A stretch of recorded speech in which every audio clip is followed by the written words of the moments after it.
Hi everyone. Thank you so much for joining this Q&A for Colors in Harmony. I'm so excited to have the director and producer here with us today to just kind of answer a couple questions on their inspiration for making this film. Um, I did want to start off by thanking our sponsors for this film. We have the Latino Outreach Council, as well as Films for Good through Bob and Christine Williams. And then I wanted to thank our major sponsors, BHE Renewables, American General Media, Coast 104.5 Feel Good Favorites, and KSBY TV. We wouldn't be able to pull off this festival without you guys. So thank you so much for your support, especially this year. I did want to remind everyone to remember to rate all of the movies after you watch them. All of the films are going to be available for an audience award. So rate all the films whenever you're done so that we can help determine who's going to win that award. So I'm so excited. Do the two of you want to just kind of introduce yourselves and talk about your role in the film and all of that? Yeah, sure. My name is Clemencia Macias, and I'm the director of Colors in Harmony. And I'm Robert Pacelli. I'm the producer. And Yeah, so you go ahead. Just made any question. Well, I'm so excited to get to talk to you guys. What I think that I read that you were living in Cuba for 8 months. Mhm. So what kind of was your inspiration for making this movie? Take us back to kind of the beginning stages and why this all got started. Yeah, during my 8 months stay in Cuba, as I walk the streets and plaza, I began to notice that there was a very unique Cuban artistic expression, that I found art everywhere in the streets that depicted the flag. And I began noticing that where I haven't seen that anywhere in my travels around the world. And that made me prompted what is the deepest connection the Cuban people have with that flag, and ponder around why an artist chooses to depict the flag in the art, in his own art, like in a painting or as an artistic representation in a mural, in tapestry, in clothing. So that's where I started and go like, oh, this is interesting. Let me delve into it a little bit and go deeper. That's so cool. I think too, when I was watching it, there was also just they wanted to represent the culture also within a lot of the pieces of art. Like there was Mhm. the one guy who was talking who makes the rice art, and he was like, a Cuban meal without rice is not a Cuban meal, you know? Yes. And so just using that medium also to create the pieces of art, I think was also just kind of represented the whole, culture and everything within all of that. So that was really cool that you were able to talk to him and kind of get that little piece in there. Yes, yeah, yeah. He was a great artist and very open and great art, what he was expressing. Yeah.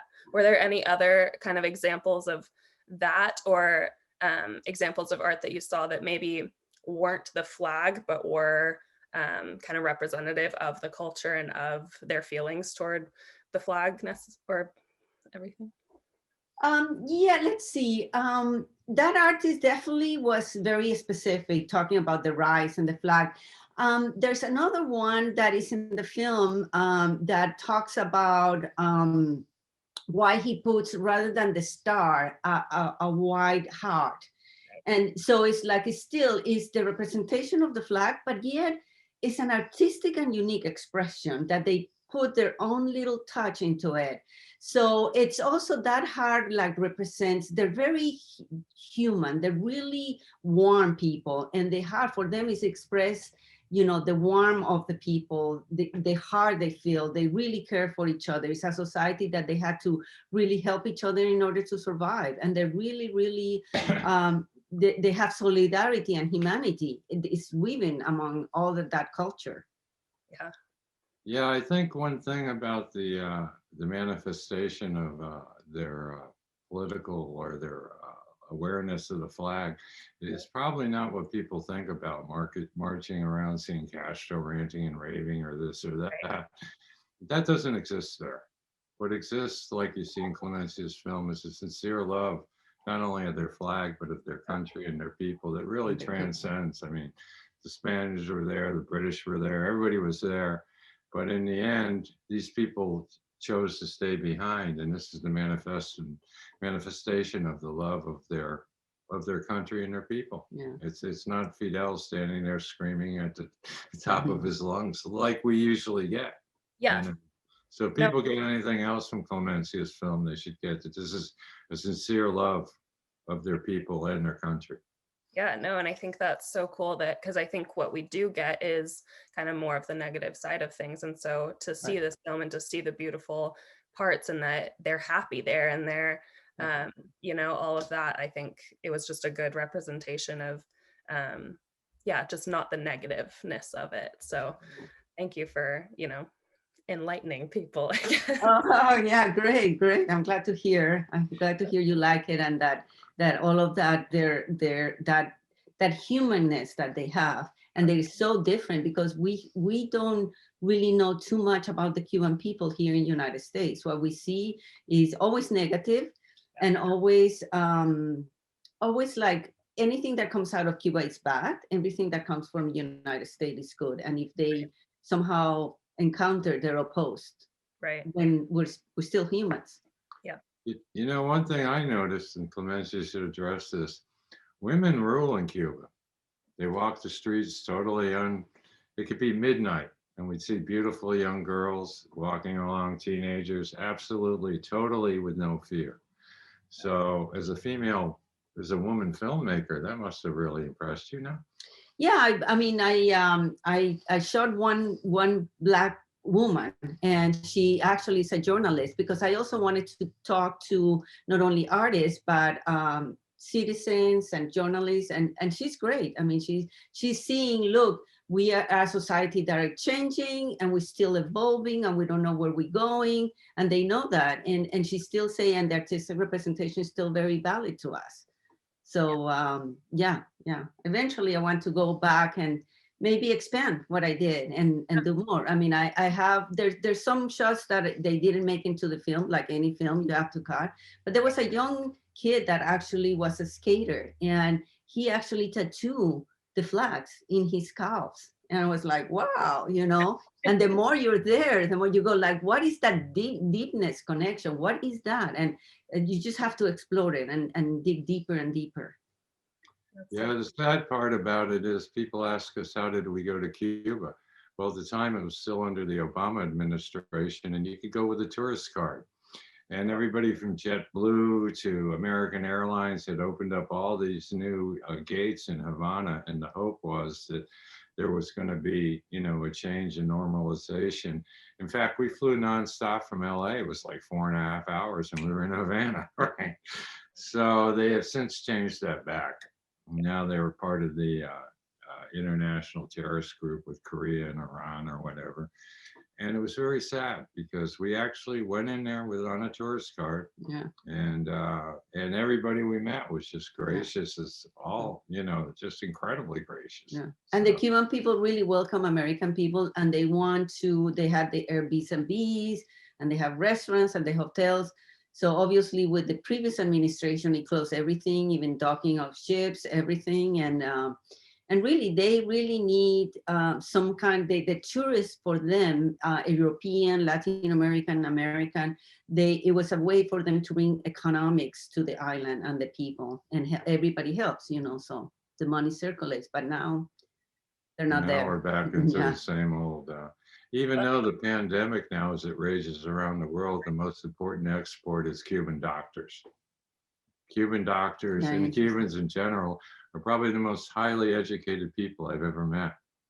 And they're not sitting on the island going, I'm going to run to Miami, I'm going to do this. They know exactly what they're doing. They have internet, and they choose to support their own people and their own families. And right now, those Cuban doctors are the one thing that's saving the rest of the world. Yeah, they go out to different countries and really help the mission. I think there's a movement right now for the missions in Cuba for doctors to earn the Peace Prize, you know, Nobel Peace Prize. the Nobel Peace Prize. Yeah, so yeah, they do definitely do really good humanitarian work around the world. You know, I've heard stories. I met a group in Guatemala, not last year, but the year before, in a tiny little town, and they just helping people there, and that's what they do. That's so good. I mean, I hopefully just, small steps forward and we can kind of get back to being able to go there, and tourism and everything being able to kind of open back up with them. So, well, hopefully Clemencia's film in your festival. We got media, folks. Let's Yeah. use it. Yeah. Well, that gave them a little taste of, what it is. And, it's when when I re-edited, I decided to put which year it was, when I started the Cuba, because I thought, the world is not going to be the same after 2020. So, and then the first thing when people look at people gathering right now, I said, no mask, but is it before or after or during, so then I thought, I guess it's important to put the year. So, we're pre-pandemic and post-pandemic. totally. No, I think that was a good idea. Was there any, were there any challenges making the movie? Was there any either challenges or massive victories that you didn't necessarily see coming whenever you were making, or in post-production? I think I was very lucky in a way that once I decided I want to start doing something, then I assembled a crew that was really nice. It was very simple. It was just my camera person, my sound person, and a line producer that were Cuban. And the sound person was Colombian, but she had a lot of experience and living in Cuba. And she was getting her degree at the film school in Havana. And she was already taking sound classes in virtual reality, very avant-garde. So I think that's very important for you to have a crew.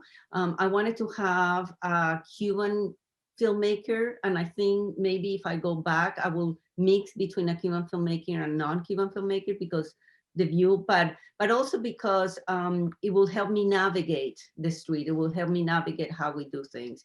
No matter how much you have lived there, I was there 7 months by the time I did that. You're still stranger, you don't know, but so that was very good. I think challenges, sometimes you're in the street and then people look at you, and then if you have to go to a special permit with the government, it could be a little challenge, but we had no problem in that. So we just moved forward, and that was for me, it was a great experience to really assemble a good crew and small one and moving forward. Yeah, the only trouble we ever had was when I came back in between the different flights back and forth, and I brought in some extra drives, right? So I ended up in customs for 3 or 4 hours. But I'll have to say, in the end, I ended up singing him a song from Pablo Milanese, and as the strict government, kept telling me, hey, look, this is not, and there was no commercial application for these drives. The only thing was the Clemencia needed them, So in the end, the rigid totalitarian government, stepped aside and allowed me to bring them in, and they were laughing. So you can make people laugh or relate to you. It works. It's universal, And Clemencia, interestingly enough, is Colombian, so she has a whole connection to Cuba, that goes on. But she's also a U.S. citizen, has been here for 40 years, so her perspective is very unique. Yeah, for sure. Well, do you guys have any just kind of final wrap-up thoughts? How can people stay connected with your movie? How can they get a hold of you if they're interested in learning more? So I put a website. We have both our names there and emails. So that will be great. If they want to contact us, they can always contact through you. We're open for anybody who wants to contact us. And if they want to chat more about Cuba and anything on our experience and the film and what's next, we're open and welcome everyone. Thank you. Thank you for having us here. Thank you. Thank you guys for taking the time to do this. Thank you very much, and good luck to you too. Thank you. Thank you. Bye. Bye-bye.